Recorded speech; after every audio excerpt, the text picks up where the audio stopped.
I've been using this strange red liquid to ensure that I never even have a hint of body odor. I call it Odormaxxing, and man, woman, or otherwise, you may want to Odormaxx too. I'm gonna explain what causes body odor and how you can use 2 types of products in combination to completely eliminate it. Unpleasant armpit odor isn't secreted intentionally by pheromone glands or something. It's made by bacteria that thrive in the moist, dark caverns of your pits and groin, where we have apicrine sweat glands that release a soup of molecules, unlike the eccrine sweat glands in the rest of your body, which mostly secrete salty water. Bacteria like Corynebacteria striatum feed on the fats, amino acids, and other substances in your pit sweat and produce chemicals like 3-methyl-2-hexanoic acid, a particularly killer odorant, but other bacteria contribute to the unholy symphony with their own metabolic filth as well. Many of us unfortunately develop an aversion to armpit odor that can lead to judgment and social exclusion of odorous individuals. An old strategy was to blend these unpleasant bacterial odors with pleasant perfumes. But perfuming also backfires, as it is estimated over 30% of the US population finds fragrance products on others to be irritating. As my primary goal in Odormaxxing is to make those I work, play, or love with more comfortable, I don't want to make a significant minority experience nasal congestion, headache, or feel nauseous around me when I'm wearing strong colognes. Interestingly, some people have a mutation that prevents them from having armpit odor, and to tell you about that, let's call my wonderful sister, Dr. Madeline. Why do you never smell bad? Why do I never...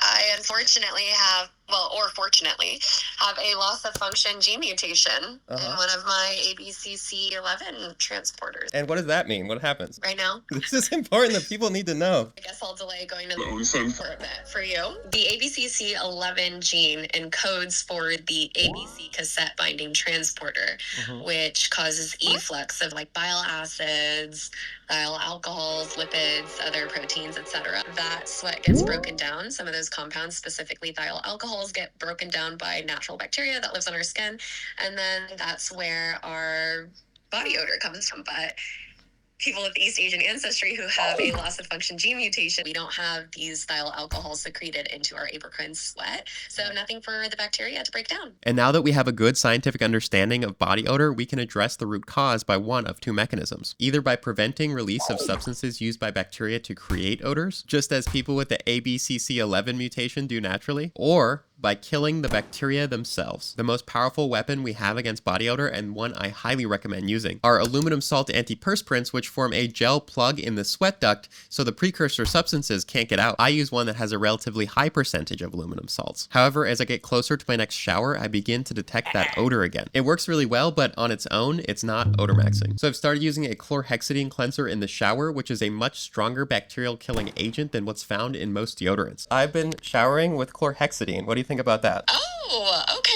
I like that. Yeah, I like it a lot. Chlorhexidine wash is commonly used in preparation for surgery, both because of its broad spectrum bactericidal action and because it sticks to the keratin, other proteins, and lipids found in the uppermost layer of the skin, making the antimicrobial effect last up to 48 hours. And when I first started this, I tried chlorhexidine wash on one side of my body and not the other, and despite both sides receiving deodorant, the chlorhexidine side smelled noticeably better than the other. Another good option for Odormaxxing is benzoyl peroxide wash, although this personally irritates my skin and the antimicrobial effect won't last quite as long as chlorhexidine. The brand name chlorhexidine wash is HibiCleanse, and you can find it at any store or online, but I've found the red color and smell of it to be a little off-putting. So more recently I've switched to the generic brand, which doesn't have any dye and has a much less obnoxious fragrance. And I've tried chlorhexidine wash on its own with no deodorant, and I found the results to be unsatisfactory, at least for my pits. Odormaxxing is therefore the combination of an aluminum salt antiperspirant with a strong antimicrobial wash in the shower. If you're not doing both, then you're not Odormaxxing, my friend. And if you're concerned about aluminum being a neurotoxin, please don't be. You get unimaginably more aluminum from a normal diet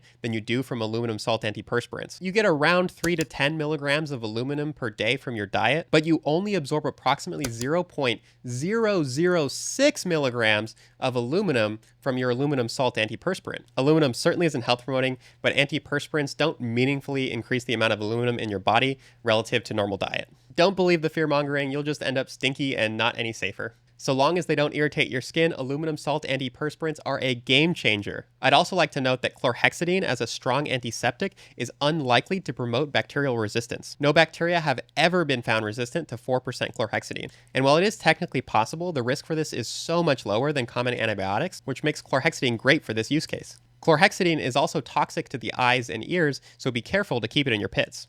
Benzoyl peroxide is another option for odormaxing if you're sensitive or don't want to use chlorhexidine. It is the odormaxing option recommended by Dr. Madeline. However, the antimicrobial effect of benzoyl peroxide doesn't last as long as chlorhexidine. And for me personally, after years of using benzoyl peroxide for acne, my skin becomes red and inflamed immediately on contact with benzoyl peroxide, even short contact, while chlorhexidine doesn't irritate my skin at all. And for a limited time, you can support my content and get one of these beautifully embroidered Accutane hats I designed myself by signing up for my collaborator tier on Patreon. Low-dose Accutane saved my life, and this hat will turn more heads than perfectly clear skin. You will have other swag bags designed by me as time goes on, and have access to a Discord to talk to me directly. Thank you.